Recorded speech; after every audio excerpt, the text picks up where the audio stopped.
What's up, everyone? It's Kadi with Money Vesting. Welcome on board for another Market Open live stream here. We do have the QQQ gapping down once again, a little bit over 84 basis points.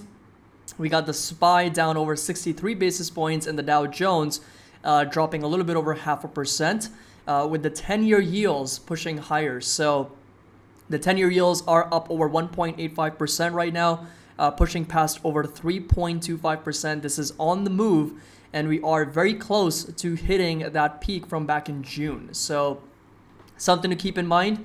Very, very strong move in the 10-year yields. And then, of course, today is September 1st, a new month. And the quantitative tightening caps are going to be increased to over $95 billion starting today. So good morning, everybody. Welcome on board. Happy to have you here. I'm going to start the poll to see where the market's expectations are going to be today from all of you guys. So green, red, and then we're going to do flat, and we should be all set and good to go for the poll here. Volatility is more or less flat, just up over 3.3% right now, so just trading under 27. And then we got Bitcoin just consolidating sideways at 20,000, so not really moving all that much. It's been consolidating sideways for quite some time. And then Ethereum also at just over 1,500, 1,600, around those levels. Just been hovering sideways at the moment. And then when we take a look at QQQs, right now we are seeing a gap down. We might fill a lot of this gap today since the markets are selling off. So we are expected to open as low as $297 in about 22 minutes or so. And then we'll see if we do get a little bit of a bounce here intraday to get up to $302. That's going to be that resistance right now. All the way up to $303 for the QQQs right now on the day. So those right there are going to be some levels to pay attention to for the Nasdaq ETF. So going over to the updates here. So right now, so today we've only got Broadcom and Lululemon reporting earnings. So those are going to be the companies to watch out for later today. Okta reported yesterday after the bell. I think they are selling off on the day. I think they got a downgrade as well. So they are down, 20%, pretty much selling off quite dramatically on both revenue and EPS beat. So selling off pretty aggressively. We'll take a look at what the numbers were. And then C3 AI and then Sentinel-1 also reporting their numbers. That's going to be ticker symbol S. That's up over 3%. And AI is going to be also down about 15% along with Okta. So two of those companies selling off pretty aggressively, with Sentinel-1 pushing up over 3%, and then later today we got Broadcom and Lululemon as well. So this right here was a research paper posted by GMO Investments from Jeremy Grantham, entering the super bubble's final act. And it's a pretty long paper. I did get a chance to read it, but what he's really talking about is that right now we're in a quote-unquote super bubble right now. And valuations, he talks about inflation, interest rates, he talks about multiple expansion, a lot of different things.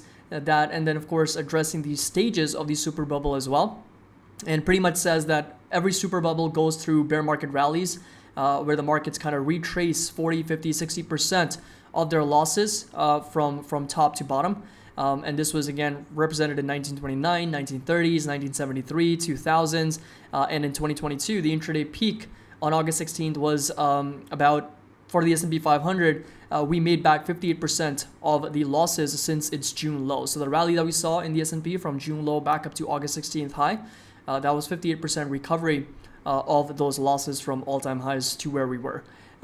So he pretty much sees bigger sell-off coming in, just like Michael Burry.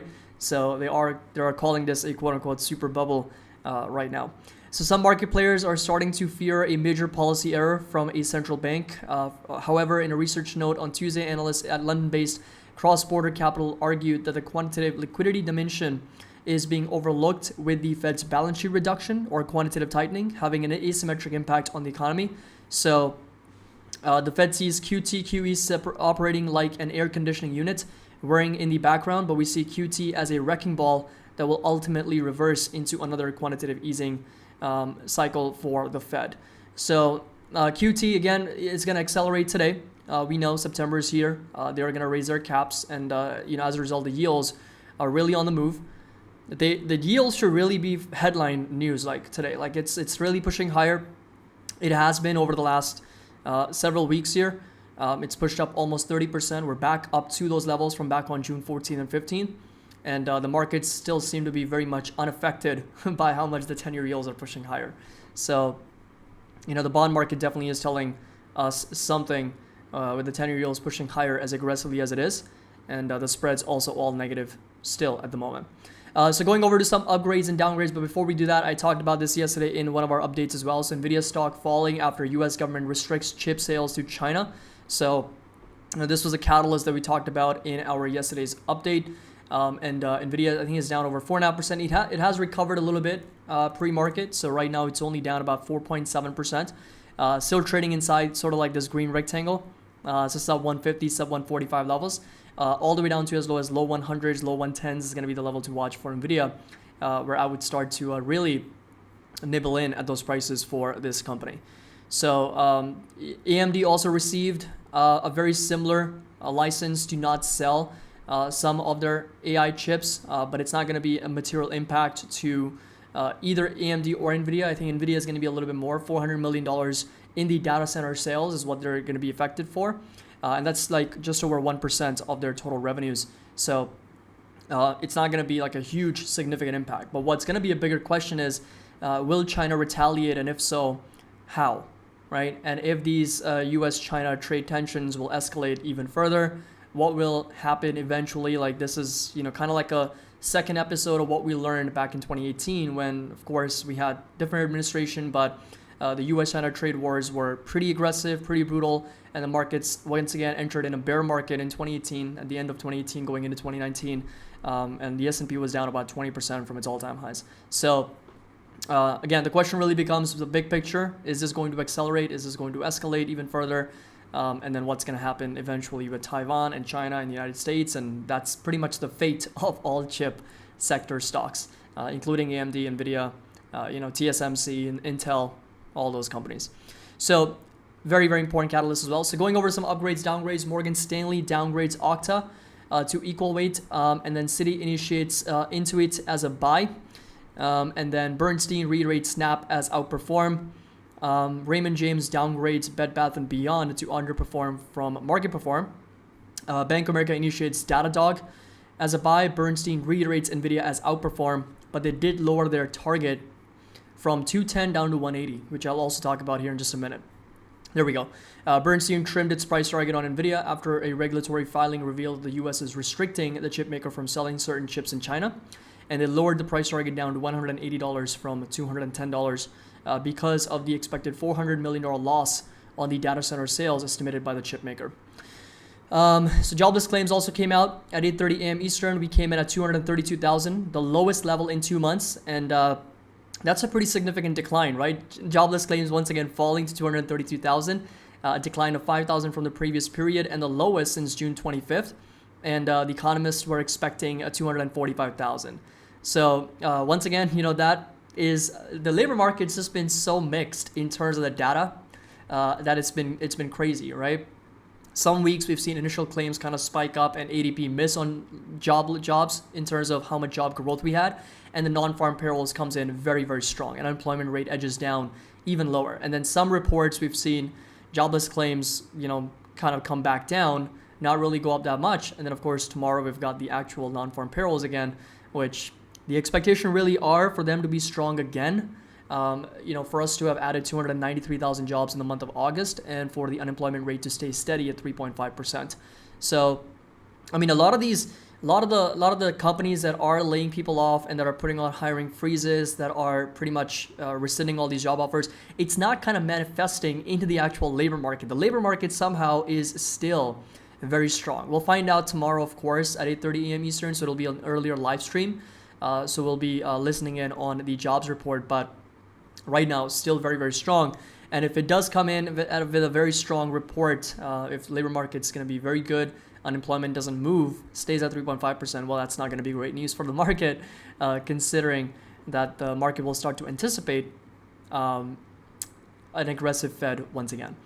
But the real question now becomes, if the jobs report tomorrow comes in very, very weak, right? Let's say that it comes in way below estimates, unemployment rate goes up 3.7, 3.8%.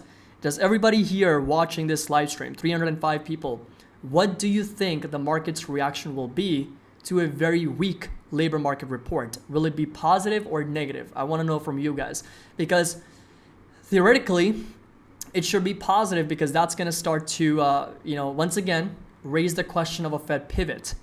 But do you think the markets are going to want to make that same mistake again of expecting a pivot and then start rallying on a weaker jobs report? What do you think? I want to know from all of you. So let me know in the live chat. Oh, by the way, I haven't really been following up with these. I was kind of paused somewhere. Okay, there we go. Now I'm up to date with all the comments. Okay. Eric says recession, negative, sell off. Swapnil says positive, negative, neutral. Steve says positive. So yeah, it's a little bit mixed, right? Because we just got done anticipating a Fed pivot, right? Like up until last Friday, the Fed was, the markets were very much in hopes of getting a pivot, and we were pushing up. Like the entire rally was built around a Fed pivot, right? And the Fed pretty much ruled that off, right? They pretty much said, no, we're not going to pause anytime soon. Rates are still going higher. So now I'm kind of trying to understand if there's any weakness in the economy, right? If there's any poor reports coming in from on the economic front, will that actually be good news or bad news for the markets? Historically, it's been good news because that means the Fed might pivot, but would the markets would want to make that same mistake again, anticipating before the Fed even gives us the green light that, okay, we are actually going to pivot because of a weakening economy. So, that's a little bit of a question. Definitely worth thinking over. Some food for thought, but so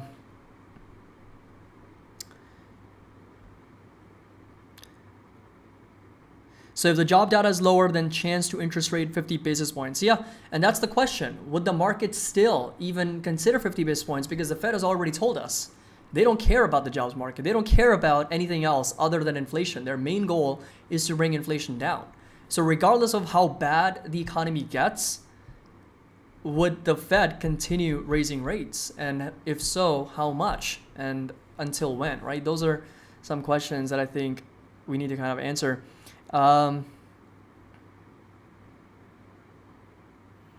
Just going over to some of the comments here. So you said it, any good news is bad news for market now. Yep, so it has been the case. And I feel like any news is going to be bad news for the markets. Not just any good news. I feel like any news could potentially be bad news for the markets right now. It's just the overall environment really has shifted quite a bit. Yeah, I think Mir says, I think it's a good point. Fed's going to be hawkish despite the jobs report. So cool. So Nvidia, I do have, but again, it's a very, very small position. I've shared the entire portfolio allocations with all of the members. By the way, first of the month is here. If you want to join the Patreon, the Discord, today is the first of the month. It's usually the best time to join. So links are going to be either tagged up top or also down in the description if you want to take advantage of that. And yes, I have shared the entire portfolio allocation with all the members. Nvidia is less than 1% of the portfolio right now, but I do plan on buying more. So in my initial purchase was just to get a little skin in the game, just so I can track the stock on a more consistent basis. But since it was, or still is, nowhere near close to my intrinsic value, I haven't really been aggressive with Nvidia. But the lower it gets, the better it becomes, the better the risk profile becomes, and I'm just waiting for closer to low 100s for Nvidia at the moment. So we'll be watching that as well. So what do I expect for the CPI data for August? Well, August is done, and oil prices were pretty much, I think, down for the month of August. So we actually saw oil for the month of August sell off over 9.6%. So that was good, right? So we pretty much, up until a few days before August, we were only down 3%, and the last couple of days oil really started to sell off. So the good thing is that the month of August still closed down. So that's a big plus sign for inflation. That's very good news. And then if you take a look at some commodities, so if you take a look at JE, this is U.S. retail gasoline futures. They're down over 10%, right, for the month of August, which is also very, very good. Well, for the month of August, they're actually down 16%. So they're now down to 356. Also a very good thing. And, just looking at these numbers, looking at just commodity prices in general, I wouldn't be surprised if inflation is actually good, if it's showing a good print in about 13 days from now. So yeah, I wouldn't be surprised if we do get another very, very good inflation report on September 13th. So, all right. So yes, need updated valuations, Caddy. We're ready to buy now through November. Yes, I will be doing a video specific to all the members. I will be doing a video going over all the updated valuations in a full spreadsheet format, going over 12, 15, even 20 stocks that are on my radar that I want to buy with my buy targets in that list as well. So that whole video will be coming out specifically for this bear market that we're going through again with this entire sell-off, and which stocks I'm really paying attention to, which ones are on my buy list, and the prices where I'm going to be buying them. So that's going to be coming out very soon.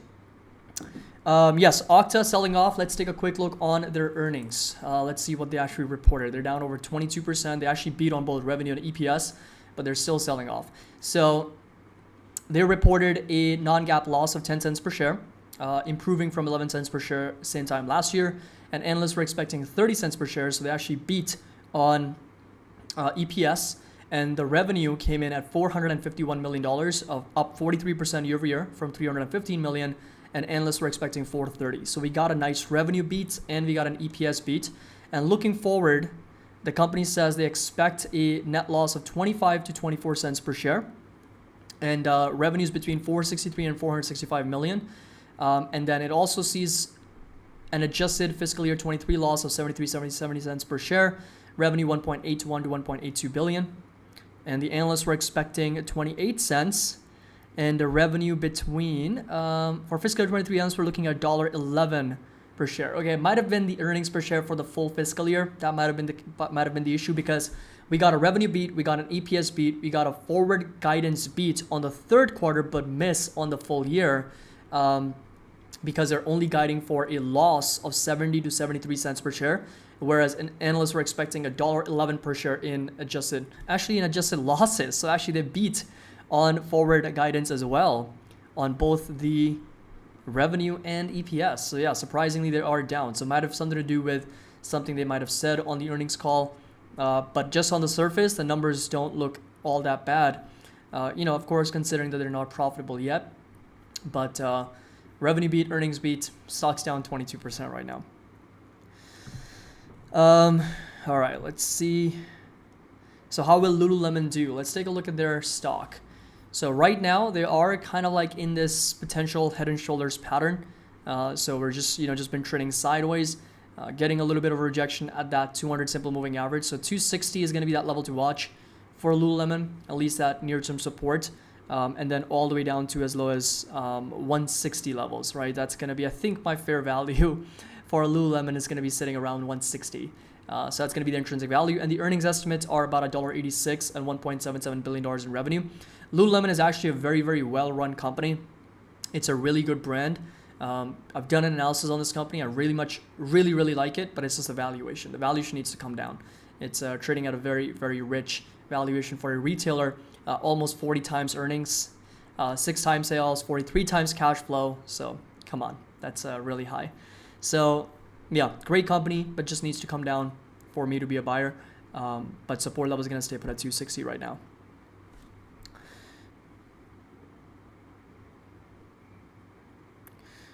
Let's see. Swapnil says, I really like your September month video. Very good information that you had. Yeah, appreciate that. So the entire calendar is also going to be available for all the members to download. So I shared that in our Patreon. Includes every single little detail, all the earnings and all the economic reports that are coming out in the entire month of September. So make sure that you download that. It's a PDF available to download. So make sure that you get your copy for that as well. All right, we're going to switch over to the markets now, see how everything is moving. So QQQ is still down about 81 basis points. So pulling back here. And then we've got the SPY down about 0.5%, and the Dow Jones also pulling back 43 basis points. I am going to take a look at the poll here. We better have over 200, 300 votes. So you better vote so that we can get a good data on the collective sentiment check on where we think the markets are headed today. But talking about individual stocks as well, we're going to open up our charts here, and we should be all set. So Apple down about 50 basis points. We got Meta pretty much flat. Meta had a very good day yesterday. It was up obviously a lot more, but didn't end up closing at those levels, obviously selling off intraday. And then Nvidia is down over 5%. So we'll keep our watch list on Nvidia today. Tesla, Meta, we'll see how it trades. And then, of course, Apple on the day as well. All right, so let's see. We have 64% people expecting the markets to be red today. 26% expecting the markets to be green, and then only 10% expecting the markets to be flat here. So a little bit of bearishness, not surprising considering this entire week has been pretty bearish for the most part. And we have seen, I think, 4 consecutive days of red. Friday, Monday, Tuesday. Was Thursday last week also red? I think so. I think Thursday of last week was also red for the market. So we have seen 1, 2, 3, 4. Yeah, so 4 consecutive days of red for the markets. Thursday was not red. Thursday was actually very green, but of course Friday was brutal.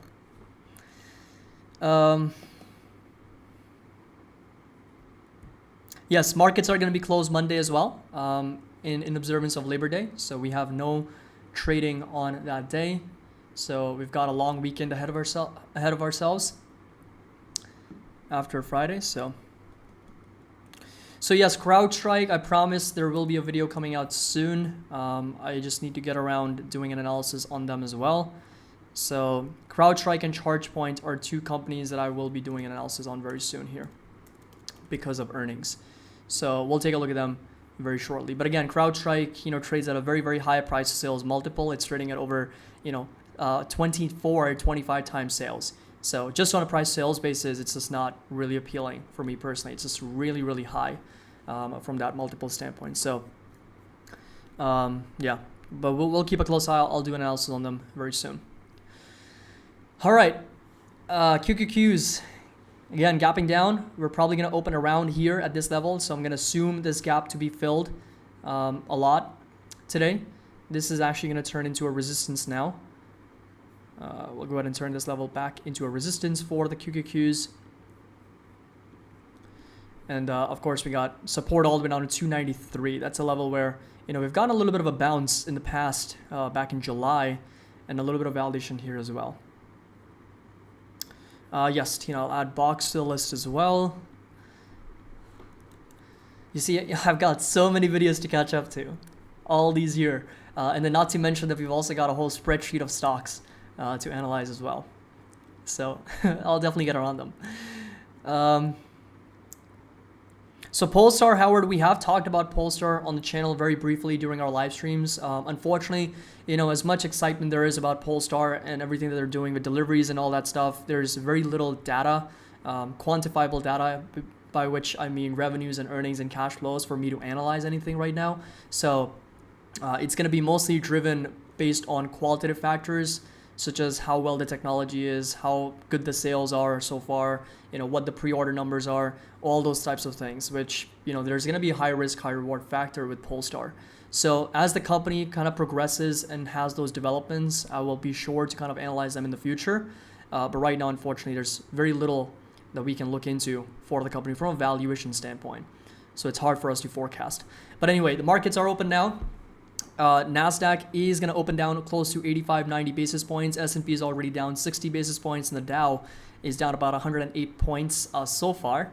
And we've got the Nasdaq here down almost 1%, also coming down to 11,700. Another chart that I wanted to go over is because, again, 11,700 around those levels, we are coming back down on the weekly time frame. We're just coming back down to this 200 simple moving average. So 11,000 is going to be a very, very important level because we did get a little bit of a bounce here for the Nasdaq from these levels. So you see this 200 SMA acting as a very strong support, right? So this entire bear market, we were down 33%, and then we immediately got bought up from this level very, very nicely. So that 200 SMA is going to be the one to watch. That's going to be sitting roughly at 11,000 levels. And then let's take a look at S&P 500. S&P didn't quite come down to that 200 SMA, but we've got some fib levels to pay attention to at 38.15. So 3,800 around those levels, we could potentially see a retest for the S&P at that level as well, if this, of course, selling pressure continues. So Let's take a look at individual stocks here. Meta is now back in the green. Surprisingly, I mean, Meta and PayPal were two companies surprisingly green yesterday. The entire market was red. It was like a sea of red, and the only two companies that were pushing higher were Meta and PayPal for very, very surprising reasons. Of course, I think we had Pinterest and some of those companies also, and Snapchat also green. But yeah, some of the advertising companies were definitely pushing higher, with all the other ones just absolutely red and down. Apple flat, Tesla 280 is going to be that level. So we've been talking about $280 quite consistently. It's sitting all the way up here. We've gotten consistent resistance there for Tesla, and of course watching Nvidia as well, see if it actually recovers. Nvidia is now inside the green rectangle. You know, very, very strong support here. Another chart that I wanted to show you all is the Nvidia's chart over here, which I don't think I've shared it in the Discord, but maybe I will. So I think I talked about it in our yesterday's video. Yeah, I think I talked about it in our yesterday's Nvidia video. But this right here is the overall chart, right? We're getting very close to that 200 SMA. So if you take a look at where we got validated in the past, it was exactly at that 200 simple moving average, and then a little bit of a validation here as well for Nvidia. So we're getting very, very close to that 200 SMA. And one other thing to really point out here is that there's also been very good support for Nvidia at 125, 126. So you'll see we got a little bit of a bounce there. We got a little bit of a bounce here as well. And we got a little bit of a support here as well for Nvidia. So lots of consolidation. We're pretty much coming down to that same level. And what's even more interesting for Nvidia is that if I draw the volume by price profile from August of 2020, so literally going back 2 years, you'll notice that majority of the volume for Nvidia, the most traded price for Nvidia in the last 2 years is at $129, $130. So in this range, you see that red line right here going across, and that's the most traded price. So that means majority of the volume is pretty much sitting here at these levels. So Nvidia right now is approaching a very, very good area of support, where on the long side, there's going to be some trading opportunities in my opinion. We just have to be patient and allow for the price to just have this one more breakdown, which is below this green rectangle, possibly come down to here. That's going to be a very, very interesting opportunity on the long side for Nvidia in my view.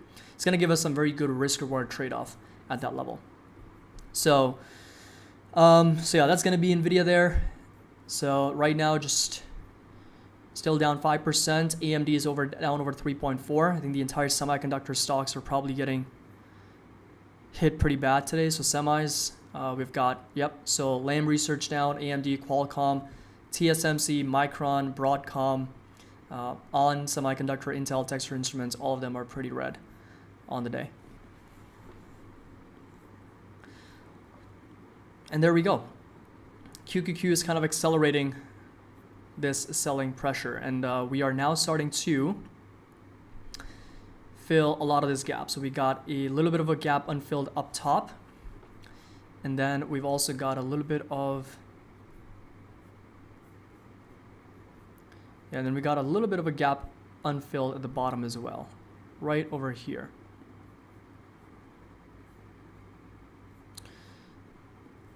So we're like right in the middle of two gaps for QQQs right now. 293 is going to be that support intraday. So we'll watch if we do get that retest. I don't think that's going to be as brutal, because that would mean another close to 1% pullback on the day. I do expect a lot of consolidation though for Nvidia, lots of indecision. All right. So Spotlight, those validations were in a bull market, right? So are you talking about Nvidia? If you don't mind clarifying, I'm happy to answer that as well.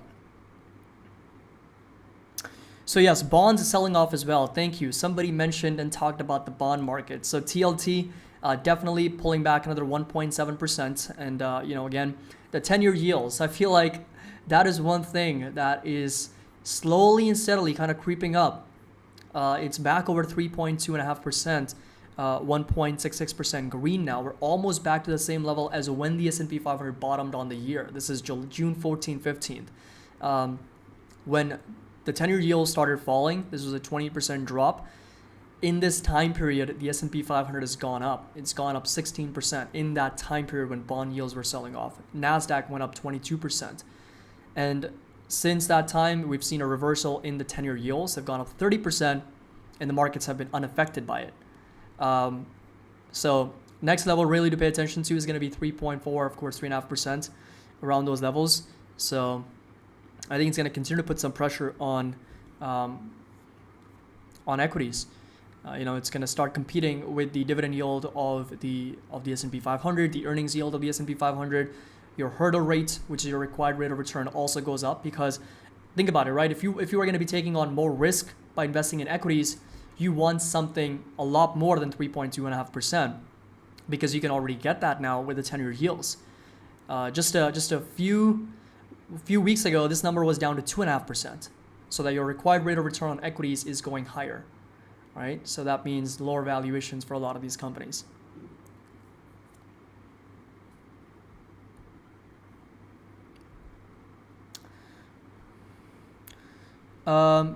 Yeah, oil is dropping as well. Yep, so we talked about how in the month of August it was down, and right now it is also down 1.6%.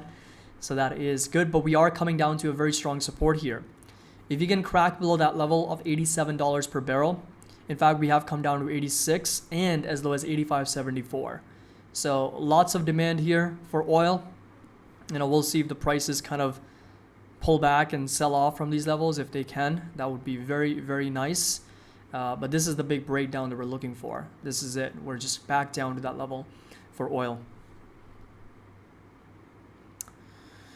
So, all right, let's see here. So, okay, yes, Nvidia. Yes, I guess you can call it. This was during a bull market, because again, this is August of 2020, and the entire market was recovering from the post-pandemic recovery, and of course, all the stimulus and interest rates were really low. So we obviously saw this huge move of 183%. So I don't expect that to play out this time around, but I wouldn't be surprised to get a bounce here from a technical standpoint for Nvidia as well. Look at the candle on Nvidia. QQQs, the Nasdaq. So much consolidation. We're just in the middle of two unfilled gaps, and we're just going sideways. A red candle and a green candle. Murich, Caddy, what's the fair value in mode? With my estimates, closer to $20. What happened to Shopify? Let's take a look. Would you say Nvidia is a buy for the long term now? For me personally, not yet, only because of the valuation. It's still trading at about, even after this sell-off, give or take, it's trading at about 13, 14 times sales and about 40 times forward earnings. So, and they're guiding for a 17% discount. I mean, that's the thing, right? The market dynamics can change so quickly for every company that, it can change the entire thesis or just the composition of the company in terms of valuation and earnings and all those multiples. Just a few quarters ago, Nvidia was the hotshot, top growing company, best one in the chip sector, semiconductors. 2 quarters later, the growth is really suffering. And of course, some of the things are out of their control, but it's still suffering nonetheless. They've guided down for a 17% decline in the upcoming quarter. Earnings were also substantially down, 51% on a year-over-year basis, like nothing to sneeze at. So pretty crazy, right? So just from those perspectives, I would say that I think there's better prices for Nvidia to come down to, or else there's better opportunities elsewhere. But let's take a look at Shopify. Let's see what's going on with that. So Shopify down 2.7%. It's actually coming down to very, very attractive levels. We talked about this during our market update as well. This is a potential opportunity for on the long side, just considering how much consolidation we've seen for Shopify in between this range. I mean, if you were to count how many times it's kind of bounced off at that level, once, twice, 3 times, 4, 5, right? 5 times we've seen a bounce for Shopify at $20. Pretty crazy how many times it's bounced off this level. If you draw a volume by price profile, I'm interested to see where the majority of the volume is traded for Nvidia. It's actually right in the middle. Right in the middle. Most of the volume has been traded for Nvidia. But then, of course, second, third, fourth largest volume bars are coming in exactly where the price was at $34, $33. So if Shopify drops below $30 this time around, that would be a pretty big breakdown. And if it does get a bounce, that that would be a good, risk reward trade-off, considering that there's potential upside for 25-30%. Of course, if you do get up to $40 once again. But again, it starts to become very attractive. Lots of traders might be playing this already, might be watching this, just from a perspective of how consolidated it's been. All right, let's see here. Chemical company Dow. I don't think I've taken a look at this company before. Very good dividend, 5.5%, but this is also, I think, because of the stock price selling off. Since June, it's down about 20%, so definitely the yield goes up. Decent revenues, again, not very consistent in terms of growth. They've actually been declining, and then this year, last year in 2021, they saw a very good upswing. Trading at very, very cheap valuations, so very low valuations, 5.5 times earnings, under 1 time sales, 4 times cash flows, and just about 4.5 times enterprise value EBITDA. So low valuations, but that low valuation is there for a reason, right? Because the growth is not super great. And I'm assuming the company has also got a lot of debt compared to the cash they've got on the balance sheet. So $15 billion in debt versus only $2.6 billion in cash. Balance sheet's not super great. They've been consistently buying back shares. That's a good thing. And the current ratio is also good. Return on assets 10%, invested capital 20%. That's very good. And return on equity 38% also. So yeah, I mean, I think the company is good on the profitability side. The income statement is really good. Valuation is really cheap, but the balance sheet's a little bit of an issue. And let's see where the cash flows are. And the cash flows also have been growing, very good. 2.16 to 4 billion to 4.9 to 5.1 billion to 7 billion trailing. So that's also really good cash flows for the company. But yeah, it's not really on a very consistent growth. In other words, it's been back and forth. It's more of a value / dividend play for anybody who's interested in Dow.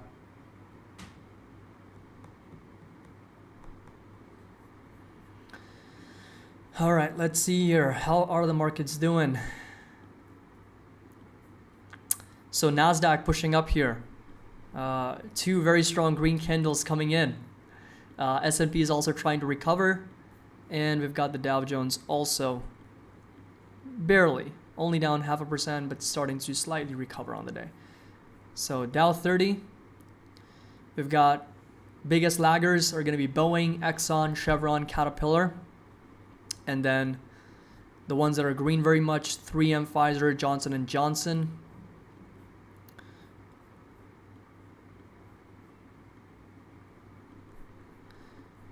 Meta is up another 2% today. This thing is just crazy right now. And then Tesla possibly going back up to $280 again to see if you get a breakout above that resistance there. And Nvidia is starting to accelerate a little bit. Down over 6% now, making a new low of day. And we got Apple now pushing up, pretty much break even at the moment. And yes, let's talk about Amazon as well. Amazon 125. Look where we got perfect validation here. Look where we came down to. Perfect gap fill. Something that we were expecting yesterday in our yesterday's market update. So this is done. It's very good that we closed out this gap. And now we are just validating that support, bouncing off of that 125 level. So we came down to 125.79. The buyer is now stepping in. The old previous gap from the earnings is closed. RSI's come down, MACD's come down. So good potential here for Amazon. So Musicful, Amazon's PE also is higher, but again, it's a little bit on an adjusted basis because Rivian's profitability is also affecting Amazon's earnings, right? So depending on how well Rivian does as a stock price is also affecting Amazon's bottom line. So, and then they've got so many different investments. They're kind of selling assets, buying assets. It's just really complicated to figure out what that true profitability is, because I've said this before, Amazon is not fully optimized for profitability yet. They're just very much focused on growth. They're investing pretty much every dollar back into the business. So they're not focused on generating consistent profitability as other companies, other FAANG companies that are large cap tech companies might be focused on. So decent buy target on Qualcomm. I actually have to do an updated analysis on Qualcomm. I've done a previous video, but I think support level for me right now is sitting at roughly around 121. You'll notice that we have, gotten such a nice validation for Qualcomm at those levels, not just once, but like 4 times. Once here, second time, perfect validation here, Another time, very nice valuation. This was back in October of 21. More recently, after this sell-off, nice valuation here. And we're pretty much coming down here for the 5th time in the $120 range. So anything inside this green rectangle would be a good technical support. But I'll do like an updated analysis on this very soon. I think the valuation is also really low for Qualcomm. Yep, so just under 12 times earnings, 3 times sales, 17 times cash flows, and about under 10 times enterprise value to EBITDA. So really low valuation. Growth has picked up again, but since all chip stocks are selling off, it's not a surprise why Qualcomm is also down, because the entire semiconductor watch list is down, right? Leading the way is Nvidia. Everybody's beloved Nvidia, down almost 7%, taking down the semiconductor ship with it. So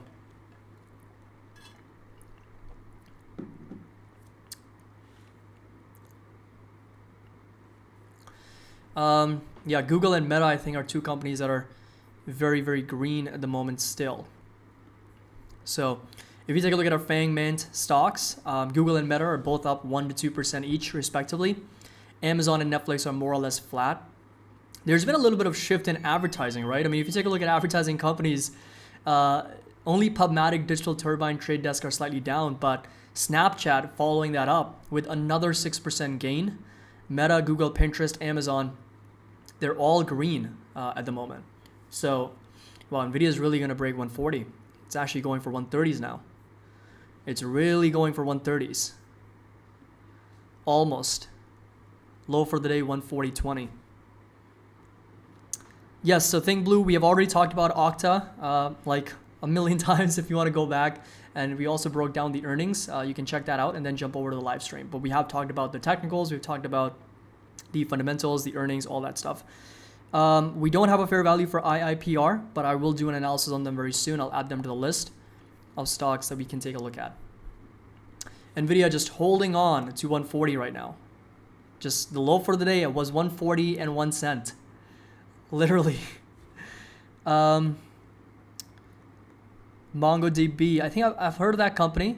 By the way, just really focus on Nvidia right now. It's like 140 is the low for the day. Literally dead center 140 to the decimal. Yeah, Nvidia hitting a new 52-week low.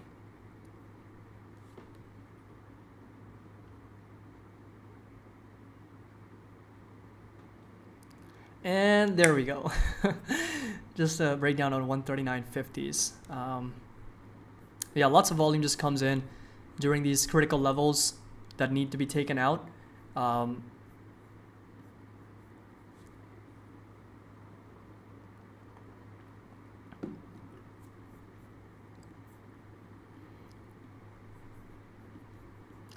So, we've talked about the 10-year yields. We've talked about different sectors. So volatility here. Well, this is year to date, right? Just want to make sure. There we go. So now the 10-year yields in 2022 are up over 99%. They've almost doubled since the beginning of this year. The next big winner we have is volatility. VIX is up 60% on the year. Then we've got energy. It's up 37% on the year. Oil prices, surprisingly, crude oil is only up 15% on the year. It's really not that high, crude oil, since the beginning of this year. Then we've got utilities up 5%. I don't know why I have XLU 2 times over there. Just want to remove one XLU. There we go. But yeah, utilities up 5%, and then everything else, the mining ETF, XME, a little bit up over 4.6%. Everything else is straight up down. Nothing's changed. I mean, the Nasdaq is still down 26% from its year-to-date basis. SPY is down 17.5%, almost 18% on a year-to-date basis. We were only down 11% on the SPY at one point. When, of course, going back to August 14th, August 15th peak, the S&P was only down 11% on the year. And now, of course, that sell-off has accelerated even further. Technology is down 24%. Biotech is down 28%. Silver is down 22%. Gold is down 5.7%. So much for being an inflation hedge there. And then, of course, I think we've got Bitcoin and cryptos here as well. If you don't, I think we can add that here.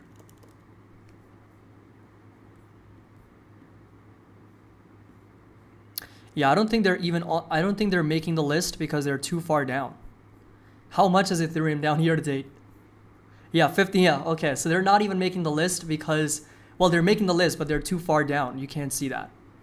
So because of the fact they're down over 40, 50%, they're way further down. It's like they're just like going all the way down here. Like we can't even see it, you know? So, but they're on the list. Elric says oil to 180. That would be crazy, man. If oil gets up to $180, absolute chaos will erupt in the world. But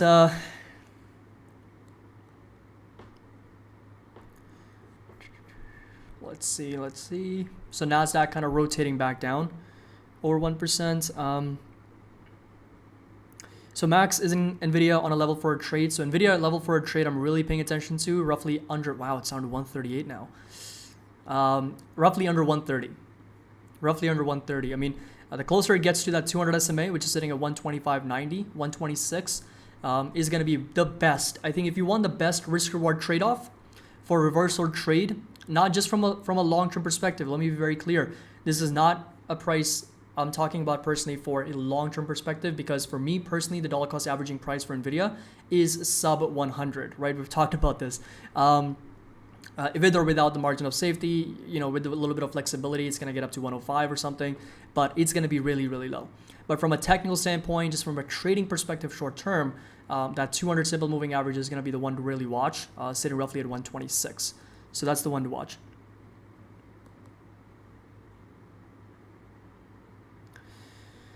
So valuations need to come down based on the Buffett indicator. So the Buffett indicator I think you're referring to is the debt to GDP ratio. Isn't that? I think it is, right? There's another one, right? Market cap something. I forgot what it was. But let me see if I can find it.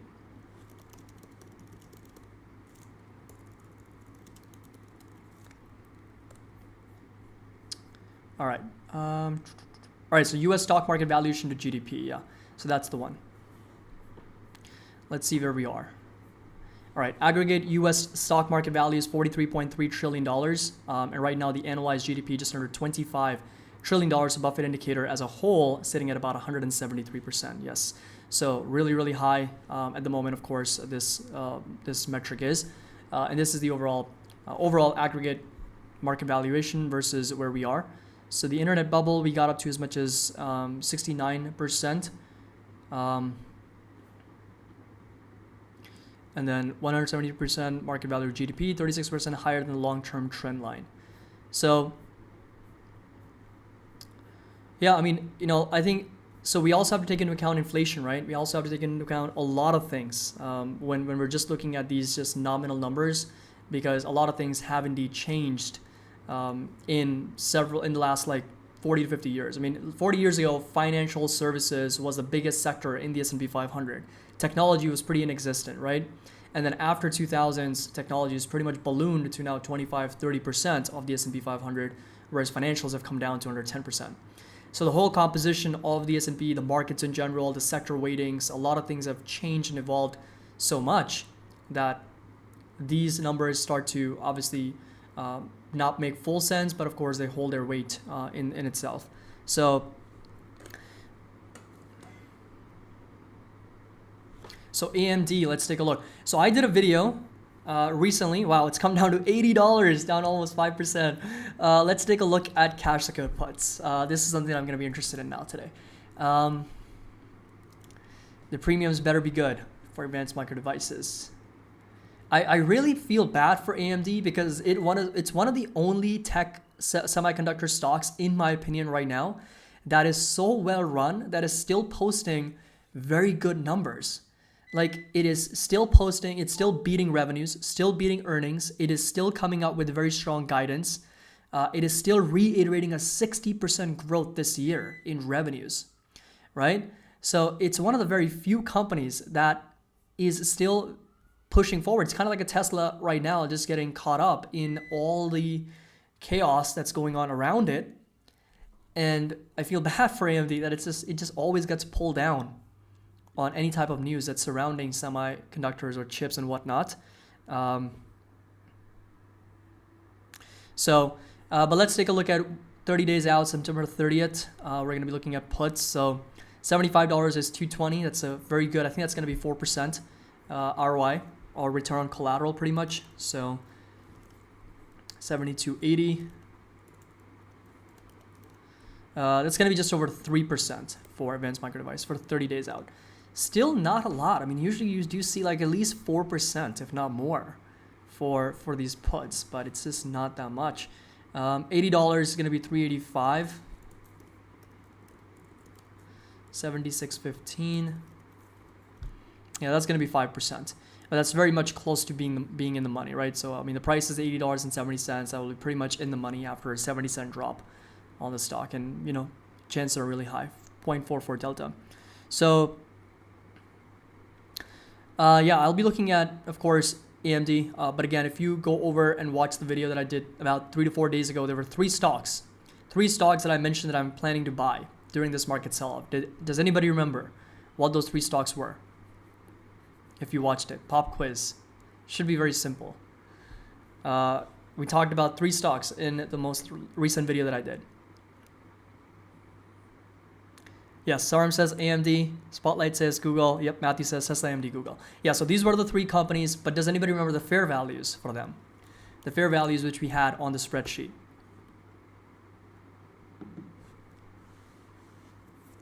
Yes, you guys are all right. AMD, Google, Tesla were the three. But does anybody remember the fair values?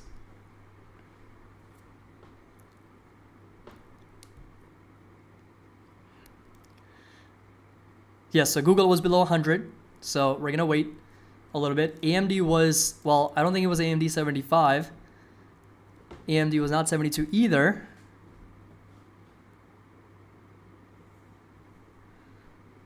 AMD was closer to under $70, if you guys remember that correctly. But again, I know that I'm being very strict with my earnings growth multiples and, of course, growth rates and whatnot.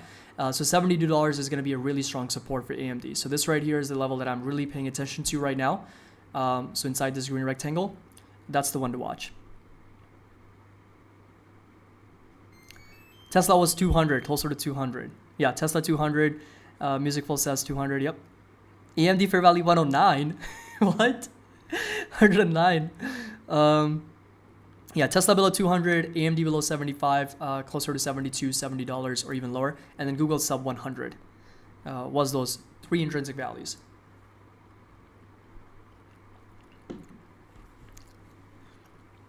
Yes, Quinn got it. AMD was $65 to $72. Intel, yes, I do think Intel is at intrinsic value or lower, might be even undervalued.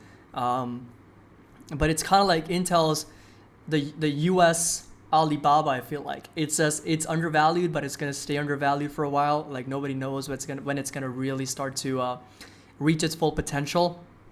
You know, because the numbers are good, but at the same time, it's just not a good time for Intel right now. I mean, you've got AMD, Nvidia just kind of coming for their business, and they've just really been declining in terms of growth, revenue, earnings, all that stuff. So, can you look at Apple? Yes, let's take a look at Apple here. So Apple's coming down to that support at 157 as well. So this right here, the green line that we talked about in our yesterday's market update, look at how much we validated that as a resistance.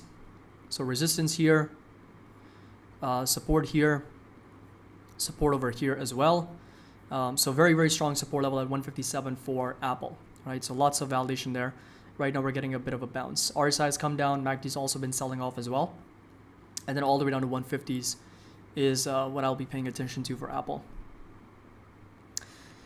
Intel value trap, it could be. It really, well, it could be. Well, it really depends on the execution, right? Pat Gelsinger's execution on building this fab, building the manufacturing that he's planning on, and then, of course, just moving the company in the right direction. But Intel, again, is a very small percentage of my dividend portfolio, strictly for the dividends. If there's going to be capital appreciation, I'll take it. But I need to be more confident in the company before I add more. So it's like less than 0.5% right now.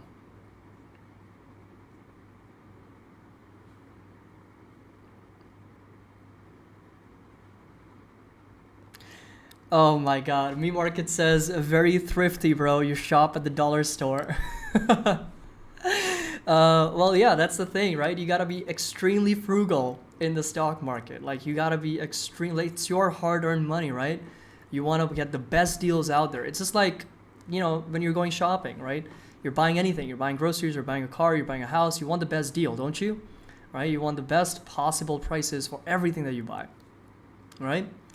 I always tell people that if I come up to you in person and I give you $10, you should be willing to pay me $5 for it, right? That's how frugal I want you to be.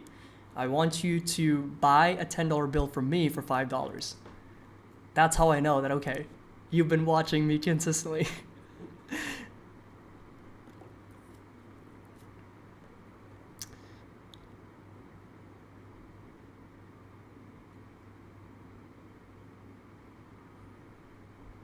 Robinson, the fair value is going to be sitting roughly at around 175. No, let me do the math. 150. Yes, 150. You're right. 150.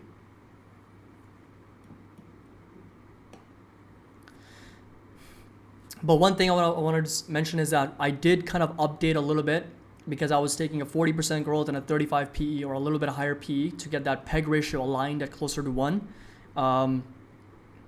That's when it was a little bit higher, closer to 175. And then if you kind of strip out the margin of safety, you get up to 200. So somewhere between 150 to 200 is going to be that level.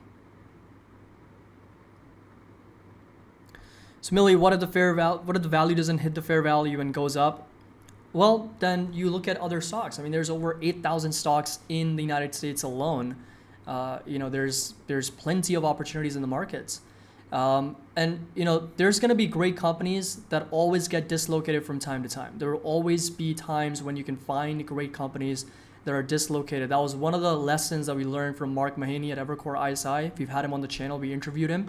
And his concept of quality, what was the concept? It was highly quality companies that are dislocated, right? Dislocated quality companies. That simply means that you put them on your watch list, right? You keep them on your radar. You set your price alerts, and if and when it comes down to that level, you simply, pick up more shares. And you don't have to complicate things. Obviously, there's plenty of other opportunities in the markets. If you don't find proper value in something, then you go on to the other stocks. So QQQs, let's take a look. We haven't talked about the markets here in a while, but Nasdaq hitting a new low of day, down another 1.3%. The Dow Jones is down almost 70 basis points.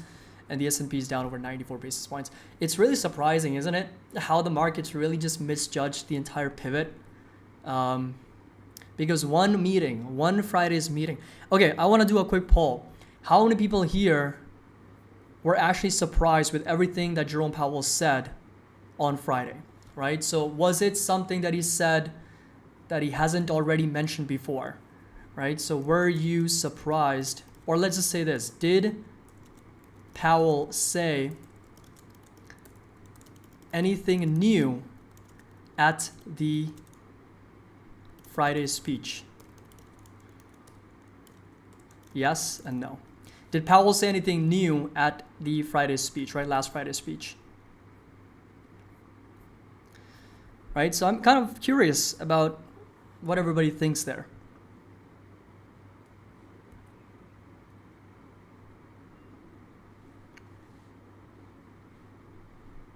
Yeah, so we got some amazing comments here. So Yaroslav says, was not surprised, and that's why I was sitting on a bunch of puts. Jason says, no, I've been holding puts for over months. The rally got me. I'm fully recovered now. So that's great. That's awesome as well. Nothing new, not at all. And it's still crazy how the markets kind of pushed up.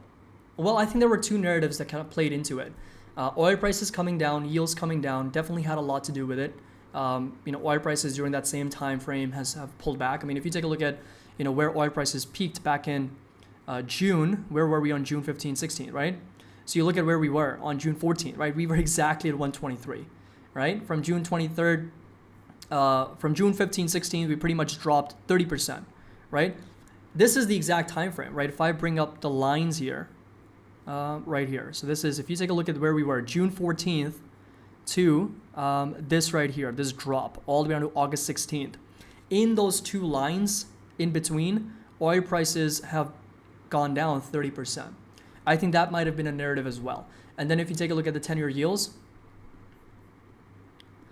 that's going to be the line over here. So once again, you come over to June 14th, and then you come over to August 16th over here. In that time period, the 10-year yields have dropped over 20%, right? Almost 20%. So two things have dropped: 10-year yields and the bond yields, and of course the crude oil prices. Both, I think, acted as a big catalyst for the markets to push higher. But then another catalyst was that the Fed will pivot. I think that was a narrative that obviously got us a little bit ahead of ourselves. And now look at the 10-year yields, man. This is up like crazy. It's almost getting up to 3.3% now. Okay, so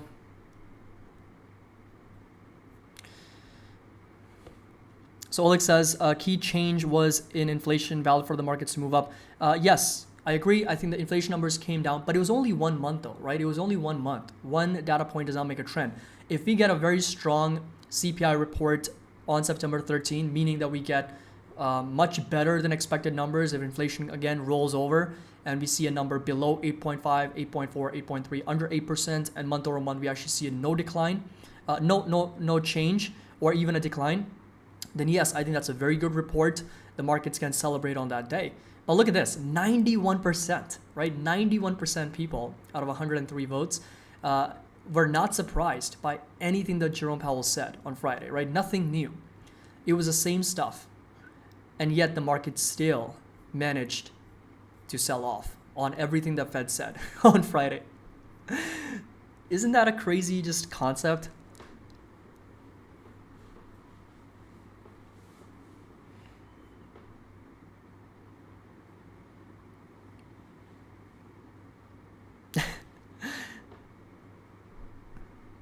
Yes, the way he said it was a little bit different. I think he was trying to be a little bit more direct.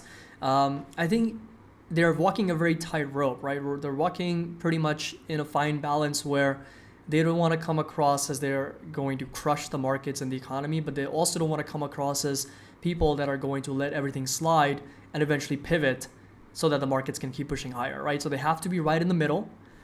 They want to make sure that people understand that they are going to be aggressive, they are going to be hawkish, but also not so aggressive that they're going to cripple the entire economy, right? So they have to be like right in the middle, keeping expectations realistic for the people so that the markets don't get ahead of themselves again.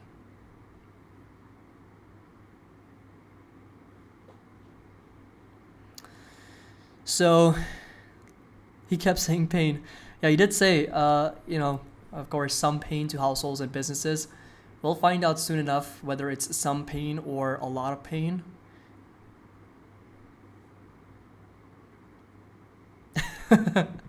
That's a good comment. I really like that. Caddy, Powell actually made a pivot. He pivoted to be a much more aggressive and direct in the communication. Yes, I think that was the pivot that the market did not anticipate.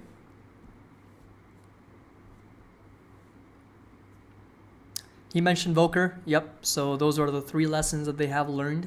Number 1 was just not letting inflation entrenched into the economy or inflation expectations from the people, because it's kind of like a self-fulfilling prophecy, right? If people expect inflation to be higher, it's going to go higher. If they expect inflation to be lower, it's going to go lower. And if you do a poll here, again, I just want to do another very, very interesting poll. Do you expect inflation to be higher or lower 12 months from now? Higher or lower? Okay, just want to get a good sense of what everybody thinks about inflation over the next 12 months, a year from now.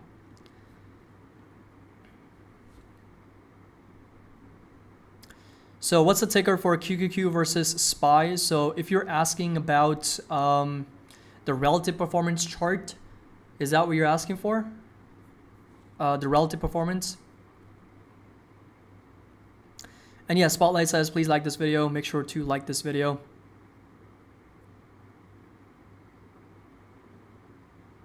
Yeah, so that's simply going to be QQQ divided by SPY. So you just come over here, type QQQ, divide that by SPY, hit enter, and that'll give you the relative performance chart. Trading, you can actually do a lot of mathematical equations as well. So if you want like a market cap of 2 companies, you can come and do like Apple plus Amazon plus Meta, and you can literally like divide all of their performance divided by QQQ, right? So you can come up with their relative performance versus QQQ. So you can actually do a lot of calculations on TradingView simply by just using a lot of these numbers.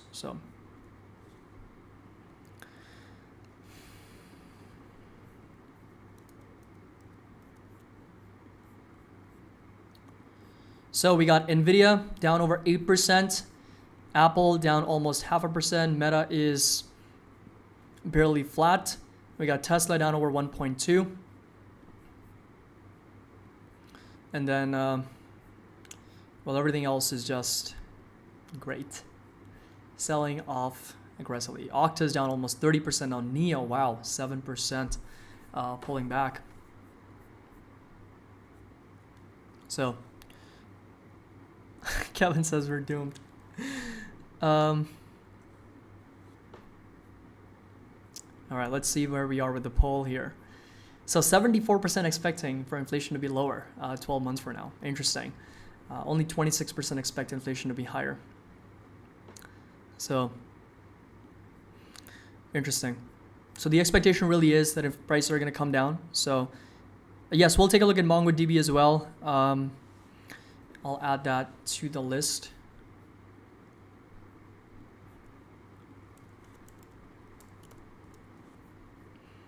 MDB is going to be the ticker. Yeah, Okta may do a video on them. Really, I mean, everything that we looked at, they got a revenue beat, earnings beat, guidance beat, but a pretty brutal sell-off. Might have something to do with the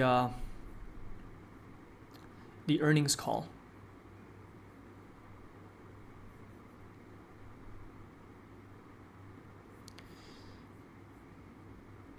So adjusted Okta's stock price target to 110 from 125 while maintaining the company's outperform rating. Yeah, doesn't seem to be a significant reason as to why it's selling. Maybe it's a valuation compression. Price to sales just under 10 right now. Price to cash flow at 152. Maybe that's the reason. Yeah, I'll take a look. Admin, yes, I shared that a couple days ago. Portfolio allocations, you can check that out as well. All the private videos, there's going to be a specific Discord channel that has all the links to the private videos. You can click on them and watch them whenever you want.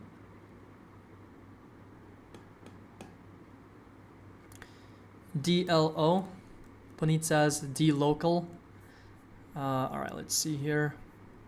Okay, fairly new company, only 3 years worth of history, but revenue growth, earnings growth, profitable. That's very good.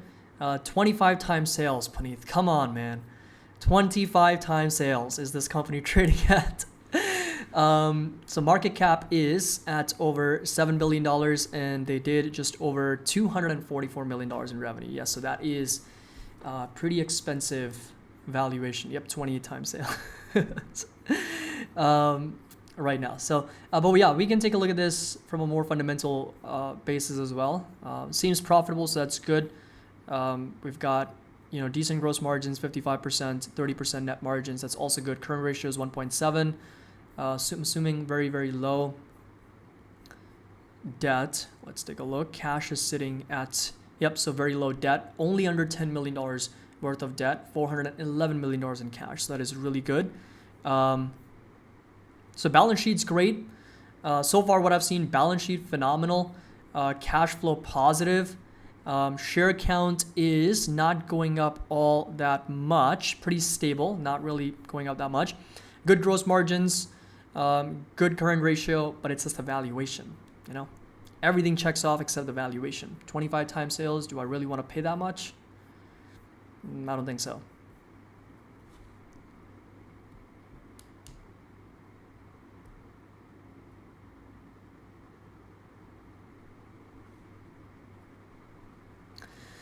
Yes, I do need to buy USD. So pretty on that foreign exchange rates between USD INR. I'm getting screwed pretty much every month because of course the United States is going higher in terms of the dollar is strengthening against the Indian rupee and of course pretty much all currencies. So of course buying dollars is becoming more and more expensive every month. So yeah, I mean January of this year was 73. Now it's up to almost 80. So yeah, that's not fun.